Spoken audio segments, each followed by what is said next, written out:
Amen. Whaftai Yesu le nei tae au. Vio e tama, mātou te whafo ili vi inga man whaftai lau fio. O na roa lofa mlo ngā leu mwhai anu mātou toi ala whai mai le nei tae au. Whafo i atu li vi inga man whaftai atu. Oe whata alofa atu fo i mātou a inga. Malawa ro. Whapeo na mafuta mai tonu o tau whale. Ia po whea lava se mea lo e alala mai ai mai matamata mai moa mai ia. Whamaurunga pele vi inga o le atua i atu ele nei tae au. Pese la mātou suina. Ia whaupopo le vi inga o le atua. Le ai lava se tase tate tua i ai pe au mai taime o whaingatā, popoanga, taime o whaanoanoanga.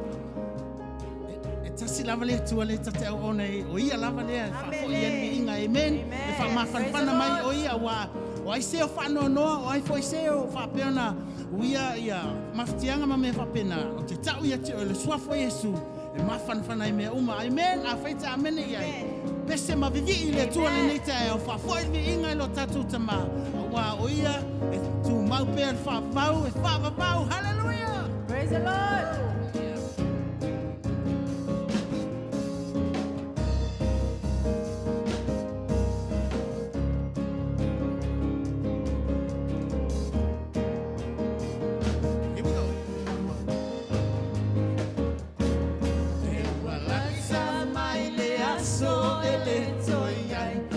Totinga ele to e whakanoa be malingi ni loi ngata ai mafuta e whaababau malena maliu ona oau he ole aso o se aso fia fia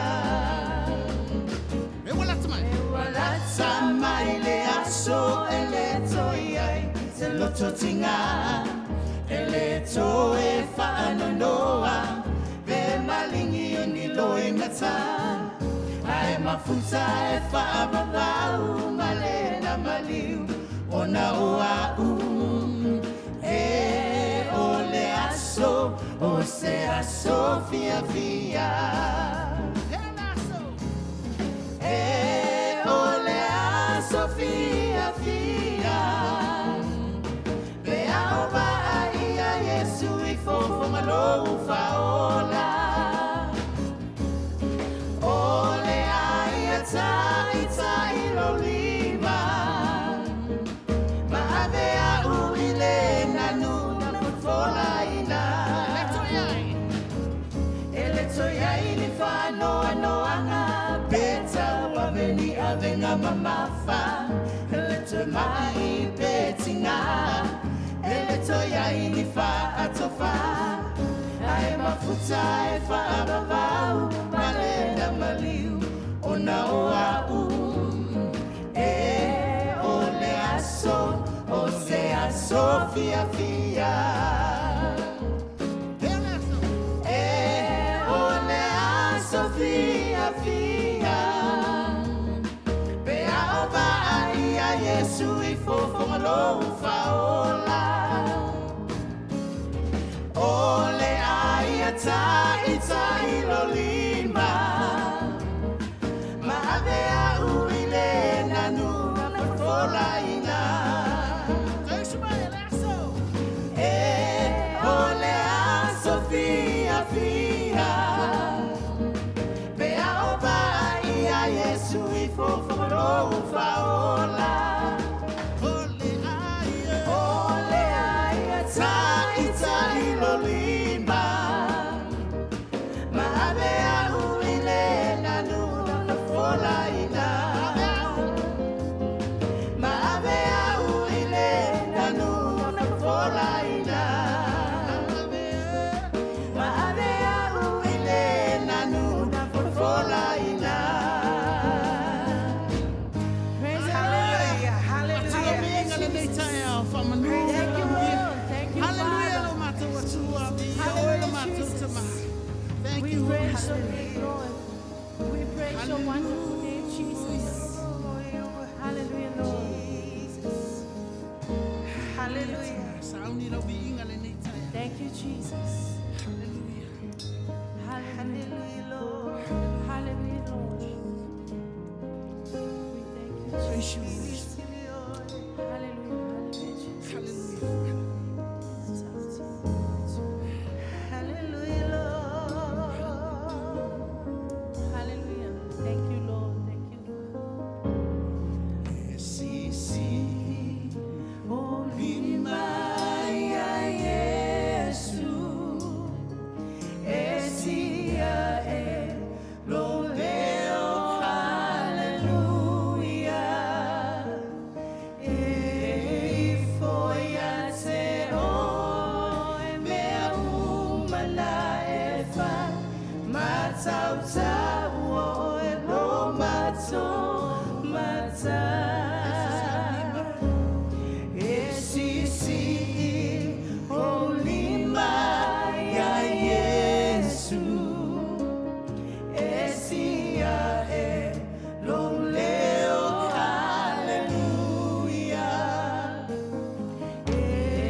And all will sing high.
whanau le nei tai au lo mātou atua. Thank you, Lord. Thank you, Jesus. Whamanuia mai ai mātou umalawa le tua le nei tai au. Whamanuia mai lau upu le tua ina ia whapea na whamanuia mea umalawa ia te mātou te whaia. Mātou wole mbala awa tua i lau sua whaesu le nei tai au. Amen e ma amen. Ia le atua i le nei tai au manuia. Le tai au le oli oli. O le tai au le fia fia. Pa wheroa e atu i le suafa manu malo Yesu Keriso. A vea iau e whai masui tau momoli. E le sunga le whawhia ngainga po le apostolo ia tausua a Safo a via. Ma le whaletua ia Helen a via. O te whaatalofa atu ai i le paia ma le mamalu o le tato e kalesia Hosanna Brisbane i le nei tai au. Whaatalofa atu foi i susunga i whaiwhe au langolango mo lato whaletua. Ai maise o ainga ma wo o whaafongafonga mai le nei tai au. Ma lo soi fua maua ma le lange ma lo le whaamalosi. A o se whaamalosi mai tusi pa ia mo i tātou le nei tai au. Ua maua lea i le tusi a Kolose o lona mata upu mua a lona whai upa suma tase whaapea. Ia tātou whaamalolosi o tau umalawa e tusa ma lona malosi. Ua sili e u i le fia fia. Ia tātou whaamalolosi le ngaluenga le atua o a whaafita uli ma whaamai wa tūlai mai. I le nei vai tau. Ia tātou on sai ma whaatua i le atua. Awa, ona whaamanuia mai leo le atua ia te tātou. Ia o le atu ina atu loa i le tamā. Ma le whaamalosi. Awa le sifuluai ma le taulanga. Ia whaatalo whātu tātou e kalesia le nei aso. Vea ilo uleo e whaima ponga tau mamori o lana au auna. Pai atu se whaamalosi e tusa o le tātou poai i le nei aso. Tātou taulanga ma le tātou se fuluai. Ia a whai o e lau tusi pa ia le nei aso. Ia su e lau tusi i le tusia le vikito. Ma tā upu e lua se fulu ma le fitu. Al whai upu mua. Ma le whai upu e tolu se fulu. Le vikito ma tā upu e lua se fulu ma le fitu. Whai upu mua. Ma le whai upu e tolu se fulu. O le au whai tawina. O le ulu tala le whai upu le lua se fulu ma le fitu o lo whapea mai. O tau tonga ma mea ua wha saina. I le whai upu mua whapea. Ua feta lai mai aile ali i a Mose. Ua whaapea mai. O tautonga o mea ua whaasaina e le atua. I le whai upo e tolu se fulu o lo whaapea mai. O mea uma foi e se fulu ai mea i le whanua. O saito e luluina i le whanua. Po o fua o la au. O mea ia ale ali. Ua pa ia lava i le ali. O mea la ia o le tautonga ma mea ua whaasaina e le atua. E le tatau o na tātou teuina i o tātou whale. O mea le atua e tatau o na tātou ave mea le atua. E ave i lona whale. E tusa o le tātou foa i le nei aso. A o le fesile o lotu ina mai a te i tātou. O fea la o fea e ave a ngā iai. Ia su e lau tusi le tusi a malaki ma tā upe tolu, a lona whai upu e se fulu. Malaki ma tā upe tolu a lona whai upu e se fulu o le au whai tawina. I nā au maia mea e se fulu ai mea o tau umalawa i le whale e tu ai mea. I nā ia iai mea i lo whale. Ma ia o tau tofo mai a te au i le nei mea. Ua feta lai mai ai le ali o au. E pe o te le toina ai pui o le langi, mo o tou. Ma se sa atu le manuia mo o tou. Ina se ia sili o na tele. Ia nau o tātou whaafofonga ma tātou malama. I le mea e ave i ai mea o tātou se fulua i ma tātou taulanga. E ave i le fale o le atua. E wha o ngā, e wha tupu ai le ngā luenga, o lo tātou ngā lulua ai. E whau ai ia tātou fale sāma me o lo tātou tapua i ai. Ina ia maua nganga mole mālo o le atua. E le mawhai o na tuuina i o tātou fale pē te uina isi mea. E ta tau o na ave mea le atua, i le fale o le atua, e te wai.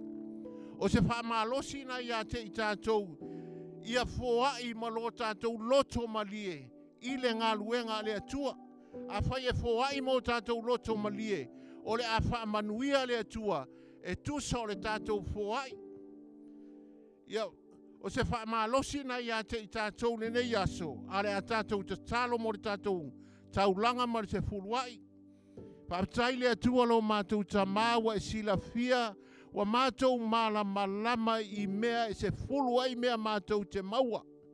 Ta mātou te ave i lou fale, e te wai. Ina ia wha atupu ai le ngā luenga o loo mātou ngā lulue ai. Ta māu te talo i au wha manuianga i e na la poina, le taulanga ma se fuluai le nei aso. Ia wha manuia i a inga taitasi e tusa mo le lātou foai. O le talo lea ia vi ia oi mea umalava mātou te whaia. Ona o lou suafa Iesu. Amene ma amene. Ia o se wha malosina ia te i tātou le nei aso. E tusa o le tātou taulanga ma se fuluai. A le tu ina atu lo e le tātou tina ia langi. Mo le upua le atua. Ia usi lau sila ma lau whaafonga. Ia tā ua le upua le atua ia te i tātou. Ia tātou tau sisi ai, ma tātou savavali ai. Ina ia tātou maua wha manu yanga le atua. O lo o sasaa malilingi mai ia te i tātou. Ia so uma ma taimi uma lava. O le nei o langa o lo o tātou iai. Ia wha manuia le atua i lau sila mai le nei aso. O na o suafa Iesu. Amen. Ia ele i whaafonga se upu mai le whionga pa ia le tua nei tai au. Ia mua lava o no au whaafeiloa i atu. I le suafa manumalo Iesu Kiriso o te whaafeiloa i atu ai. Po whea lava mea o e mai mua mai ai. Ia whamanuia tele le atua i lau whaafonga anga le nei tai au. Ia whea le malosi o lo atu i nei whaasara launga. Ia leo lo tātou whaitaulanga whaatasi lava i lo tātou atua e tas. Ma tautia le atua o lo tātou tāpua i ei. Haise i o tātou talo. Ta mau mātou whaatala tātou ia te oeangang pa ia fisosoani mai. Angani lei mai oe na ia mātou ia whaafonga lau whanau mau whaalongo fo i lau upu e le ngata i lea. Ia ngalue lo ngang pa ia mātou wolai. Awa mātou te loale le lei. Pe a mātou whaia. Pe ona whetala iai, oe Iesu, e sili le manuia o le e whaalongo mawhai. O le mātou talo lea, e ala atu lo lava, sua whapele Iesu, o le mala au atu ai. Amen. Amen. O le nei tae ao o te whiatala noa ai, e whaupuina whapea pe whaulu talaina, ia po se topic foi pe e whapea, ole oli e tupu i lowo langa foai. Ole e tupu i tutonu ia te oe, i lowo langa a lofa atu, po lowo langa e foai atu. E pei e lua atu inga tangata le i a wae mawhai ono o foai atu, e foai la ia te ai. E iei leo lo o ia tau aoina po o leo o lo taliaina. Ia te oe la lea po o au le foai. E tupu le oli tonu ia te au. Ao le tangata lea na te talia. E tupu le fia i te tonu ia te ia. O le tele la vala o le mea te foai atu. O le tele fo na o le fia o le tangata. A la ititi fo. E la ititi fo ilo na fia. A wa uma atu lava na mea. Ia wa uma fo ilo na fia. A o oe le tangata au te le tala noa la e le tangata le talia mai. A o lo o tala noa ia te oe mau o le o lo nau e ola i se o langa fuai. e tupu le oli i to tonu o lou loto, pea e ola i le o langa foai. Whamai le fionga pa ia le atua, whamai awa ua whapea lava o nā alofa mai o le atua i le lalolangi. Ua ia foai mai yailo na alo pele to tasi, ina ia le whano o e maa. O lea ua foai mai e le atua lo na alo o Yesu, ina ia lavea ina o e maa. Ina ua whataunu ina Yesu le misiona na sawai, po le fina ngalo lo na taman sawai. Whamai le whionga pa ia le tua, e le i whapea na fefe Yesu, e le i whafia fo i Yesu i tangata. O le ala wale mea na o ia Yesu, e tali lava Yesu, e ala i whaatonunga ma mea uma, wa uman polo ai mailo na tamai a te ia, le mea te tau na whai, e le i whapea lava na solo muli a Yesu, na whai lava Yesu mea uma. Na o lava i le taimi muli, ina ua whaasa tauro ina ai Yesu, ma ua anga leanga ina e tangata, whianu, pō, sasa, mea leanga uma na whai e tangata i a Yesu. E le i whapea na foi, o le nau ta inga o Yesu, ia whatau nuu lava le mea na au mai ia e lon tama. Whai mai la le tusi e le isa i whamai. Sa whatau waa ia Yesu mea uma lava, o le sasa, ti ngā, o le mā, mea uma lava, o le sa tauro, sa whatau waa ia te ia, ona o le oli sa iona lunga. Ina ua tau nuu mea uma ia na whatau nuu o Yesu, ua tupu lo na oli. Aisea, awa ua whatau nuu ina ia le folfolanga lo na tama na sa ua whatau nuu.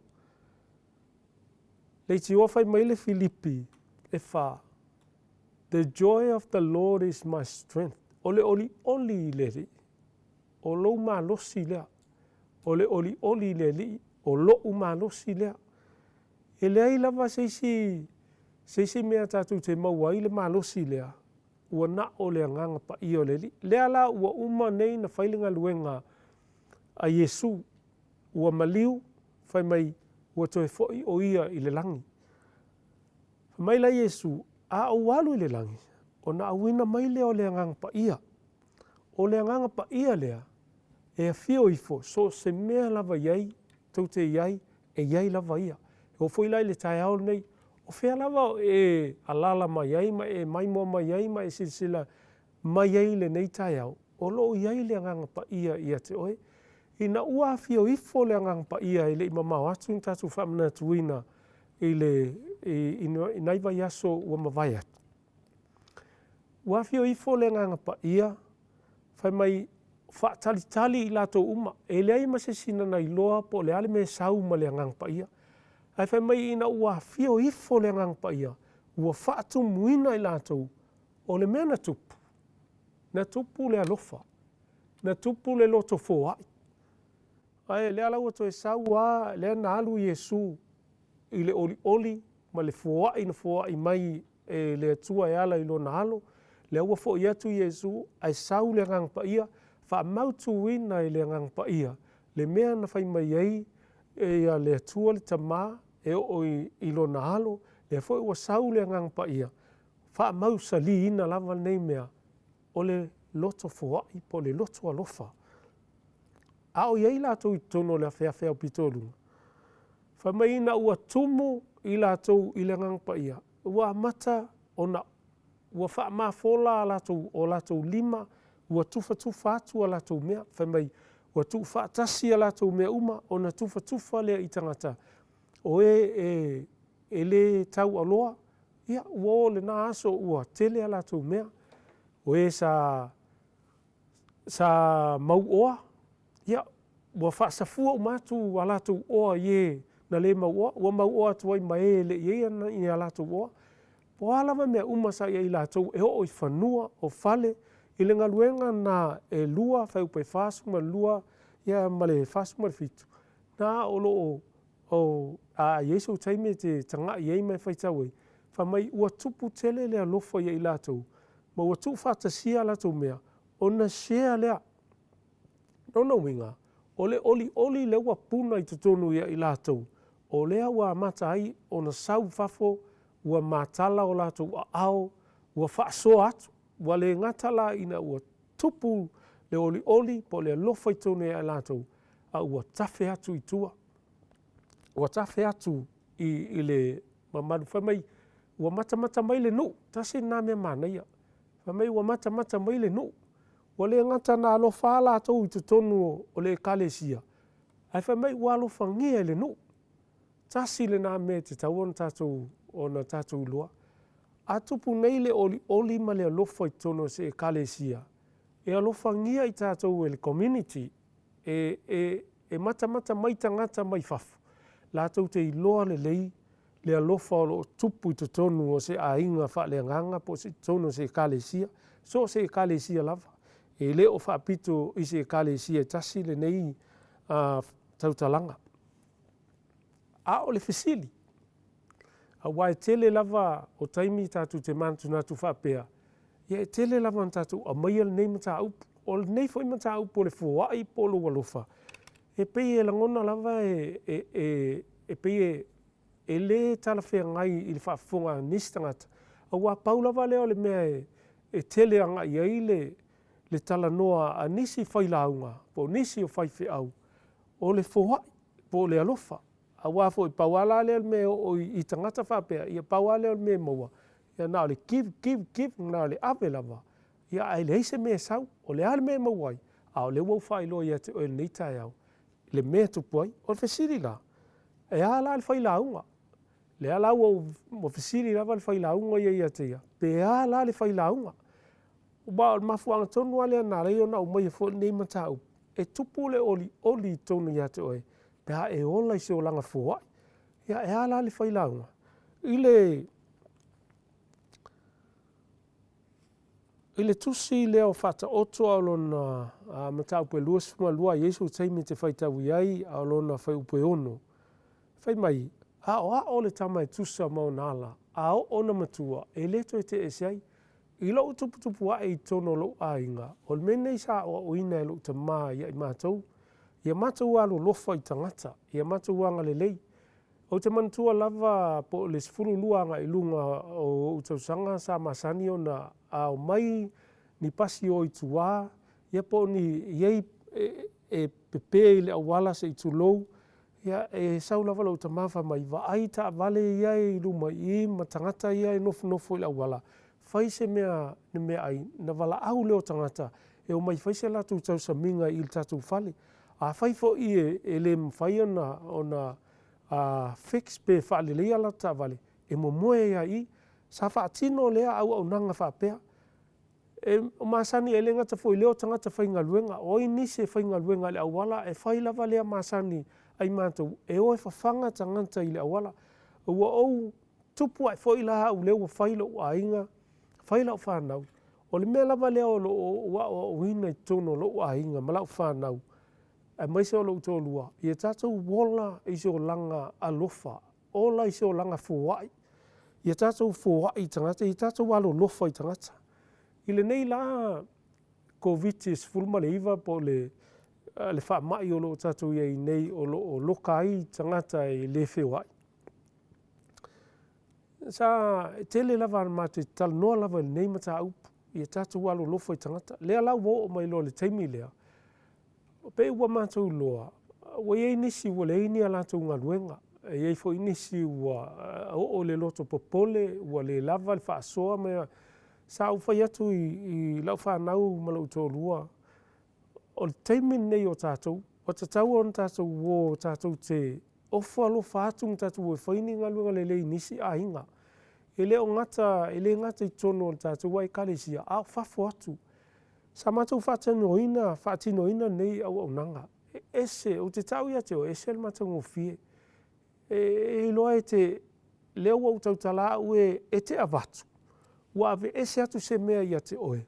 Ai whātumu mai e le li ia te oe, le oli e tupu i tonu ia te oe. Ua le ngata e tupu. E pe e puna pea, e iei nisi manatu o wae. E le wha pea a tele ni au mea ona e alu le fua. Le ai.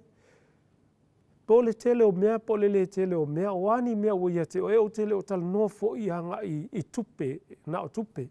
Ua umana watu e le tua ia te oe, le poto, ma le atamai, the ability e ke fesoasoagi ai nisi tagata lona uiga o a ni mea ua faamanuia ai le atua i ou aao ia te oe ma lou aiga lou fale taavale mea uma e te faamanuia atu ai e tatau lava ona tatou auā o le feʻau lea na au mai ai iesu i le lalolagi lea foʻi ua pasi mai ai iesu i le agaga paia pasi mai ai le agaga paia ia i tatou o le feʻau lava le tau ona tatou faia e tau ona tatou ola ai ou te taʻu ia te oe a e lē faia e ese le lagona i tonu ia te oe i lou faatinoina e ala le taʻitaʻina a le agaga paia e te tau ona e faia e se fai ma le faatonuga o e faapea ia alu e fai mea lea ae le o iai lou loto ai ai lou loto e te faia ma le fiafia pe iai pe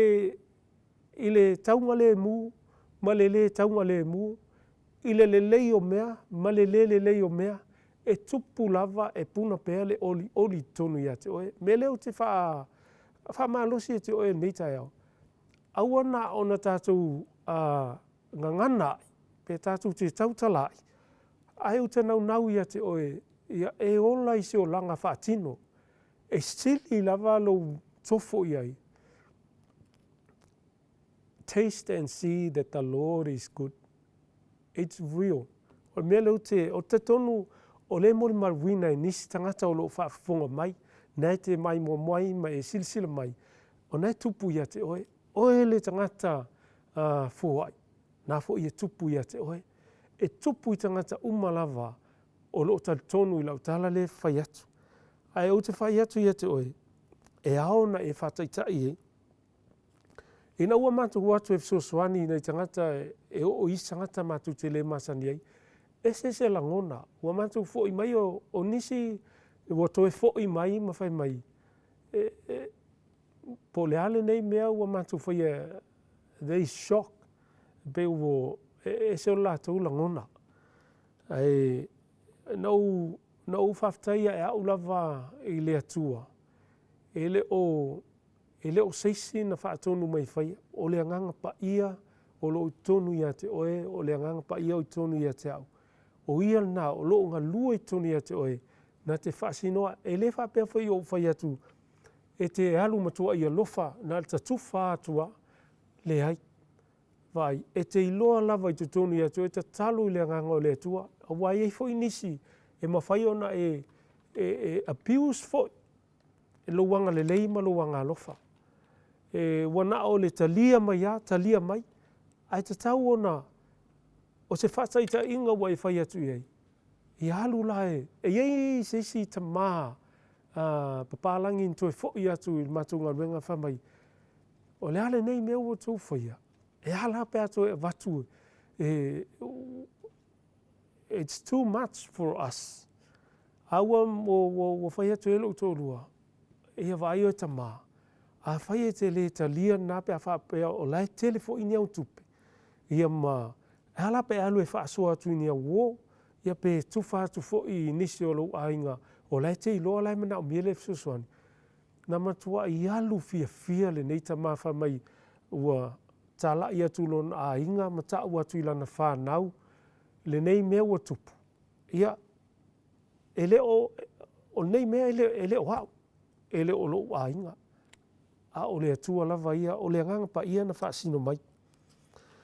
I le whata oto lava lea e lua suma lua non whai pumua, whai mai.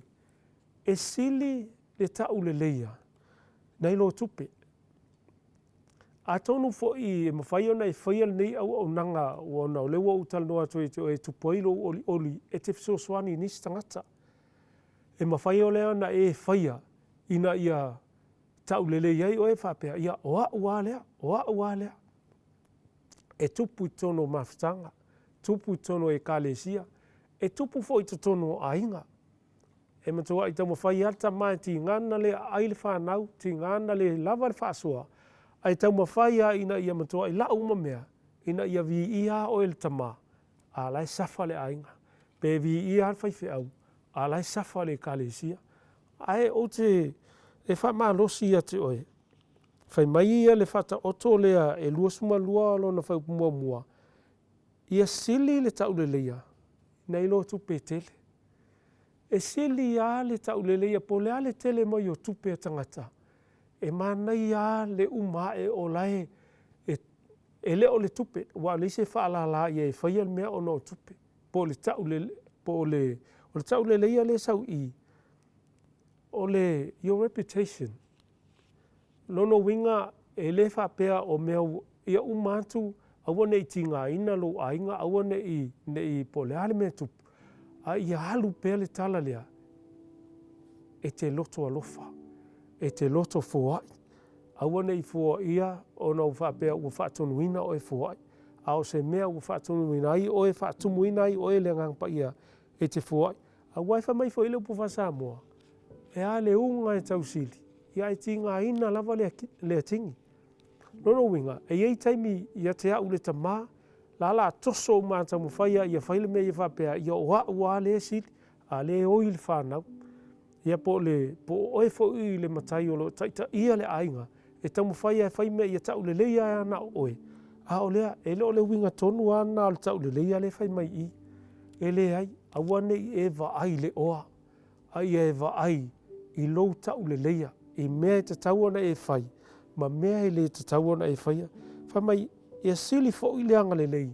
Nei lo le auro, ma le ario. Po o le a le auro, le mana ia mai o le auro ma le ario. E sili lava le lo anga le lei. Nei lo le auro ma le ario. Mea lea, o le mea e te tau ana tatu whaia. Le te le ani mea u te fia whailo ia te o le tai ao nei. Ai ono le tatu taimi e pupu. Awa i launga luenga o te ngalue, ai o te ngalue i launga luenga au ai le o le weekend, e iai au ngaluenga o te ngalue i mo le community, o te fisosoani mo tangata, tele ia o tangata e o maitala no mai e te au, i nei ngaluenga o te whaia. Ia, ai levi ia iai fo inisi whai mai, ua taungo fie tele mei e te whaia mo mātou e compare a ngā isi company, professional company, o lo latu whaia ngā ruenga ia, e taunga tā tele, aia te au ia. O whaia e sili lava lo visio swani, nei lo tupe, po le ale te le o le tupe. E sili a te au e laua lunga lava ia te au, loto visio swani, nei lo o tupe. Pelea, e a whai o eo ta maolo e whaafonga mai neita e au, ha oa o lo ainga, ha oa o lo whanau, ia ola i le alofa, whaatino le alofa, a whapea oe se whaife au tono le kalesia, ia tausolo mua oe ona e ola i le alofa, ona mulmuli ai leo lau e kalesia. A whaifoi oe se matai o taita ina le ainga, ia vea oe se matai e te taita ia le ainga i le alofa. Ia tausolo mua ia te oe lo wanga alofa i tangata o le ainga, ona wawa ai mai leo lo au ainga o e te tausolo mua i mea uma. Ia pei o se e te le lava tele ni mea mana ia mani mea ua o ina e ala i le whaatino ina o le nei mea o le tupu o lo oli e ala le i lo fua i atu po lo wanga lo fatu. Ai atonu a maua fo i seisi ia wanoa ia o la au sau e toe whaasua atu. A whaila e te anga leiwa a e fua ia e iai fo i le mea toe fo i mai a te oe ia toe whailoa i se taimi o i luma ia nei taimi ia whaatofa, whaasoifua Samoa e maise o tatu e kalesia nei tai au ia whaamanuia tele le atua i lau whaafonga anga i le suafo Iesu. Amen. Amen.